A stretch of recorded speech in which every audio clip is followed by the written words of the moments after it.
What it do, flight crew? FTC. Flight T, stand up! JxmyHighroller! The Thunder are embarrassing the NBA. Check it out. Last night in a matchup against the Jazz, the 15-1 OKC Thunder found themselves in a tough spot, facing a deficit. Damn, the Thunder have one loss this NBA season. I know we just looked at the standings. They still have one loss? Halfway through the third quarter, one of just a few times they've trailed in the third all season, getting out-rebounded, out-hustled, back against the wall, and looking to take just their second loss of the season. With 7 minutes and 20 seconds left in the quarter, Contender George hit these two free throws, giving the Jazz a 7-point lead. Now, remember that, down 7, with 7 minutes left in the third. It wasn't until a minute and a half later when Lou Dort hit this jumper to give the Thunder their first lead of the quarter and opened up the floodgates on the Jazz. 5 minutes, just over 5 to play in the third. SGA step back 3. That ball, which was 11 go. Williams across court to Caruso. Drives and kicks. Williams for 3. Adjustments. I was talking about it. I don't know about that. Thunder beating the Warriors record. This is just going to be a quick run from Caruso. They go to the hot hand. Someone's going to take a jump. Like, look, that was out. See, I mean, of course, they're going to, beat the Warriors record if the refs ain't calling that shit. Obviously, this is just a documentary. By the end of the third, just 7 minutes later, the Thunder went from 7 points down to a 22-point lead. Damn. A 29-point swing to finish out the quarter. The Jazz were outplaying the Thunder for nearly 3 quarters and then got blown out in the blink of an eye. The Oklahoma City Thunder aren't just a good team. They are one of the best teams in modern NBA history. We'll see by the end of the season, man. Today's video was sponsored by SeatGeek. 1,000 listed events from sport to find the best. And using automatic e-tickets, the OKC Thunder completely blitzed a struggling New Orleans team, getting out to a 25-point lead in the first quarter. 49 points in total, a new franchise record. The rest of the game wasn't much different. The Thunder making quick work of the Pelicans in the same fashion they have just about every other team they faced this season. Dort again. Give me a break. Typical. Set the pick for the mid-range man. Gonna be Dort instead. That's wide open. You're not covering him. Just leaving them open. And Dort again. Shares it. That's the shoot. Isaiah Joe. Gilchrist Alexander with Dort. Extra pass. Yeah, they move the basketball. There's no question. Yeah, typical. Timeout down. Mitchell trying to get there. Derek Queen helped out. You help? So let me get this straight. The Thunder are just cosplaying the Warriors. Okay, cool. That's all I need to see. Isaiah Joe, clean look. What else is good? Literally, like, bro, all of these highlights, they are shooting threes. Nigga, I didn't see one dunk, not one layup, not one mid-range, not even a block. Just threes? The title should be saying the Thunder are embarrassing the NBA by cosplaying the 2016 Warriors and the current Warriors, bro. This is getting out of control, bro. They're gonna get a last Look, let me guess, another three's coming up. And he's gonna get it. The first floater, bro. By the end of the third quarter, the game was essentially wrapped up. The Thunder winning by 17 without Shai Gilgeous-Alexander playing a single minute in the fourth. That's Shai embarrassing. also didn't play in the fourth quarter in the game before this. The Thunder up by so much, they just didn't need him. He also didn't play in the fourth in their previous game against the Lakers or the game before that against the Warriors. He did play a handful of minutes in the fourth in the game before that one, and then sat the entire fourth in the game before that. In fact, Shai Gilgeous-Alexander, the reigning MVP, didn't play a single fourth quarter minute in 10 of the Thunder's last 15 games. That's just embarrassing. OKC's so dominant this season that they are eviscerating teams without the assistance of their MVP favorite to close out games. And this has been the story of the Thunder so far in the early NBA season. A 16-1 record through their first 17 games. Half of those games ending in a blowout. Their one loss of the season proudly coming at the hands of my Blazers. But coming off of what proved to be one of the most dominant seasons in NBA history. All right, chat, for those of y'all that missed the Browns game, multitask reaction is up now on the second channel. Doubled back. Shador's and found first ways start. to get even better, with a gap on the rest of the league about as big as any team has ever had. Through their first 17 games, OKC has beaten their opponents by an average of 16.5 points per game. A margin of victory that not only leads the NBA this season, it is the largest margin of victory through 17 games in the history of the NBA. It's better than Jordan's Also, Bulls, if y'all missed the better than Eagles game, 73-win Warriors, it is now up better than second they won channel. last season. The way they achieved this mind-boggling margin, just as impressive as the margin itself. Because a lot of these games are effectively over by the end of the third quarter.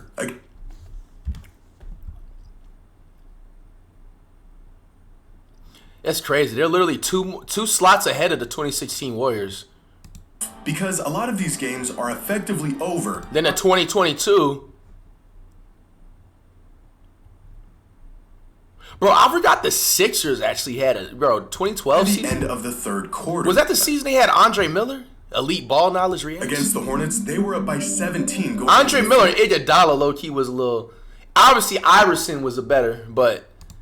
Up by 36 Underrated. against the Lakers going into the fourth. They had a 35-point lead against the Warriors after 3, 22-point lead on the Jazz, up 26 on the Pelicans after 3, up 18 on the Mavericks, up 19 on the Hawks. tripping? In fact, the largest season average point differential in NBA history was set last season video's by dark. none other Or than that's the Jimmy Thunder, Highroller beating doing that. teams by an average of 12.8 points per game. So far this season, the Thunder's That's average Highroller, point bro. differential is over 14 points after just 3 quarters. They are beating teams by a record-setting margin before the fourth quarter even begins. They're not stat padding, they're not running up the score, they're actually taking their foot off the gas almost every night. And this is one of many reasons why their hot start to the season has been so convincing. It's not just that they're winning, it's how early and decisively they're winning. The foundation of their extraordinary start, not just in the talent of their roster, but the depth of talent on their roster. Right now, even with their second option and all-star Jalen Williams sidelined, the Thunder have about 9 players who are legitimate starting caliber guys, essentially 2 starting units on the same team. While most teams may fall into a slump or struggle to keep their momentum when faced with injuries, the Thunder have a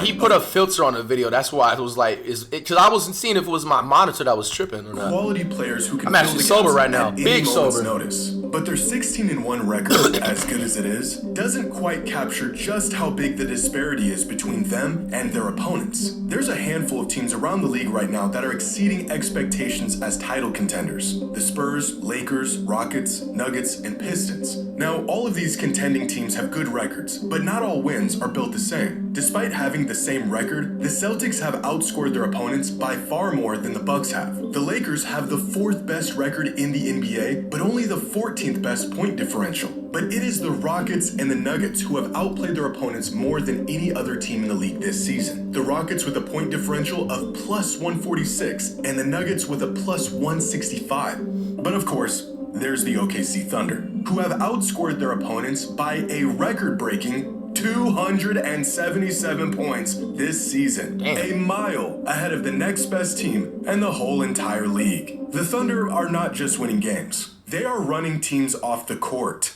Last season, OKC won 68 games. They beat teams by a larger margin than any team ever has before. They won a championship, and they came back the next season measurably better at just about every facet of the game. They're deeper, they're smarter, they're less reliant on free throws, and they've built on their chemistry that was established last season. But there's one area in particular that give the Thunder a near insurmountable lead on every other team in the league. Their defense. The Thunder are suffocating teams with their size, their depth, and their athleticism. Their rotation is like a revolving door of active, tough, I ain't gonna lie, I smart will admit the defenders. Thunder do got good defense. Teams are never given an opportunity to get on a run or capitalize on Like bad a fucking, matchups. When one all-NBA college caliber ball defender team with the goes to defense, bench, so energetic. Another one pops up in his place. According to estimated defensive plus minus, the Thunder have Appreciate 1, you, 2, Freeze. 3, Thank 4, you. 5 of the top 15 defenders in the entire league. 5. And they have 7 players sitting in the top 20. And this Really? isn't even factoring in Jalen Williams, their all-NBA defensive star who has yet to suit up this season. If stopping the Thunder Oh, from he has scoring been wasn't injured. hard enough, scoring enough points to even compete with them has become the hardest thing in basketball. There's nowhere to hide. Every lineup is switchable, they're active, they're disciplined, they know their roles. This is not a young team winning on talent and pace and scoring. This is a young team that defends like a gritty veteran contender with a defensive profile that has become a recipe for walking its way through the regular season. And this is the part that should really worry the rest of the league. Hot shooting can come and go. Offensive explosions can be random. But a defense this good for this long is not a fluke. It's a system. When the Thunder aren't hitting their shots, they'll just hold you to 42.5 and make sure you aren't either. When they are hitting their shots, well then you get scores like this. Damn. And it's not like it's one or two elite stoppers rising the tides for the rest of the team. Last season, Nah, the Thunder put up disrespect. defensive numbers that made them one of the greatest defensive units of the modern NBA. In fact, they were so good that despite their two best defenders, Alex Caruso and Chet Holmgren, missing out on all defensive teams because of the minimum game requirement, the Thunder still had two players make all defensive teams. This team legitimately has at least 4 all-NBA caliber defenders. But there's damn, so if you really think about it, the real new meta for the NBA, if you got these 3 things on a team, you're guaranteed to get into the finals. You got a tall, dominant lineup, you got defense, and you got a whole bunch of good three-point shooters. Literally, the only thing the Warriors is missing is the height. That's why I keep preaching, like, bro, sign a few players that are 7-footers, good role players, nigga, and we have nothing to worry about. We already got the defense. We have the offense. You know what I'm saying? We got the threes.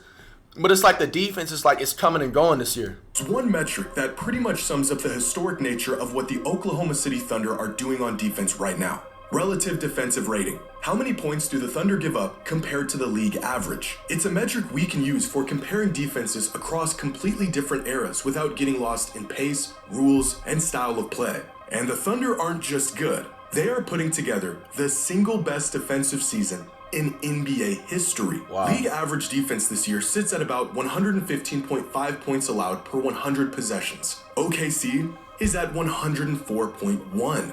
That's a relative defensive rating of minus 11.4. By far, the best defense in modern NBA history. For some context, the 2004 Pistons, who are widely regarded as the greatest defensive team the league has ever seen, had a relative defensive rating of minus 7.5. Duncan Spurs, at their best, hovered around minus 7 to minus 8. The 90s Knicks teams that practically tackled anyone that came near the paint were in that same neighborhood. What the Thunder are doing right now is beyond all of them. In an era designed to make defense harder than it's ever been, OKC is lapping the best defenses of all time.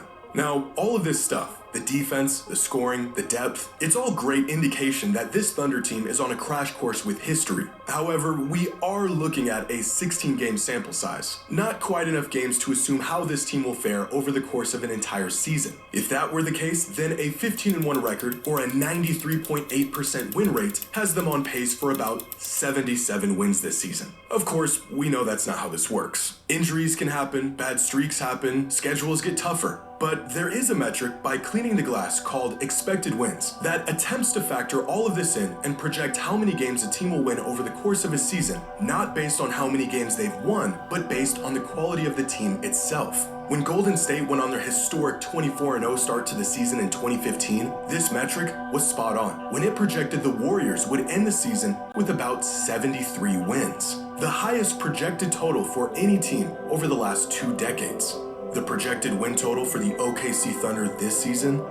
About 74 wins. Statistically on pace for the most dominant regular season of all time. Hey, man. What y'all calling, man? The Thunder, are they going to outdo the Warriors? Let me know in the chat. Let me know in the YouTube comments. Will they beat the Warriors' winning record? Or no? It's actually a crazy stat line now that High Roller broke it down. I didn't know the Thunder was that damn dominant. The thing is, I mean, look, they got the defense, bro. Defense wins championships. So, shit, you got to give credit, man. But you're not getting past the Warriors, though, respectfully.